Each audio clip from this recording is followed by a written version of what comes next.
स्वागत है आपके अपने चैनल ऑल अबाउट फास्टैग में। चैनल पर नए हैं तो चैनल को सब्सक्राइब करना ना भूले। केंद्र की नरेंद्र मोदी सरकार ने कर्मचारी भविष्य निधि संगठन employees provident fund organisation subscribers को नया वित्त वर्ष शुरू होने से पहले बड़ा तोहफा दिया है। मंगलवार को ईपीएफओ ने ईपीएफ पर ब्याज दर 8.10 से बढ़ाकर 8.15% कर दी है। यानी अब पीएफ खाते में जमा रकम पर ज्यादा ब्याज मिलेगा। इससे पहले हाल ही में मोदी सरकार ने केंद्रीय कर्मचारियों को डीए में 4% की बढ़ोतरी का तोहफा दिया था। कर्मचारी भविष्य निधि संगठन एम्प्लॉइज प्रोविडेंट फंड ऑर्गेनाइजेशन ग्राहकों के लिए गुड न्यूज़ है। देश में अगले साल यानी 2024 में आम चुनाव होने हैं और उससे पहले नरेंद्र मोदी सरकार ने देश के पेशेवर लोगों के लिए तोहफों की झड़ी लगा दी है। पहले डीए बढ़ोतरी और फिर पीएफ पर ब्याज बढ़ाने का फैसला। बता दें कि ईपीएफओ ने 2021-22 के लिए ईपीएफ पर ब्याज दर 8.5% से घटाकर 8.1% कर दी थी, जो पिछले 40 साल में सबसे कम ब्याज दर थी। वर्ष 1977-78 में ब्याज दर 8% थी। तब से यह हमेशा 8.25% से ऊपर बना हुआ है। ईपीएफओ द्वारा ब्याज दरों में ये बढ़ोतरी हालांकि बहुत ज़्यादा नहीं है। इसमें सिर्फ 0.05% की बढ़ोतरी की गई है, लेकिन ये बढ़ोतरी देश के 6.5 करोड़ पीएफ खाता धारकों को भी राहत देने वाली है। कर्मचारी भविष्य निधि संगठन एम्प्लॉइज प्रोविडेंट फंड ऑर्गेनाइजेशन पर ब्याज का गणित देखें तो कर्मचारी हर महीने अपनी बेसिक सैलरी और महंगाई भत्ते का 12% अंशदान करता है।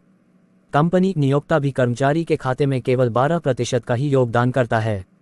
इस योगदान का 8.33% ईपीएस में और 3.67% ईपीएफ में जाता है। ईपीएफ खाते में जमा इस राशि पर ब्याज मिलता है। विशेषज्ञ अनुज गुप्ता के मुताबिक ईपीएफओ न्यूनतम वेतन के आधार पर 15,000 रुपये पर पहले 8.10% ब्याज दर के हिसाब से सालाना 1,215 रुपये ब्याज मिलता था। वहीं अब इसमें 0.05% की बढ़ोतरी की गई है, तो इस हिसाब से कर्मचारी भविष्य निधि संगठन एम्प्लॉइज प्रोविडेंट फंड ऑर्गेनाइजेशन ब्याज की रकम 8.15% के हिसाब से बढ़कर 1,222.50 रुपये हो जाती है। किसी भी कर्मचारी के खाते में कुल जमा राशि पर मिलने वाले ब्याज की बात करें तो मान लेते हैं कि किसी कर्मचारी के ईपीएफओ पीएफ खाते में 10 लाख रुपये जमा हैं, तो उसे 8.15% सालाना की दर से 8,500 रुपये का ब्याज मिलता है। कर्मचारी भविष्य निधि संगठन एम्प्लॉइज प्रोविडेंट फंड ऑर्गेनाइजेशन में पहले यह 1,000 रुपये हुआ करता था, यानी इसमें 500 रुपये की बढ़ोतरी होगी। पिछले कुछ सालों में पीएफ जमा पर मिली ब्याज दरों पर नजर डालें तो 2005 से 2010 तक यह 8.50%, 2010-11 में 9.50%, 2012-13 में 8.50% और 2013-14 और 2014 में ब्याज दर थी 8.75% था।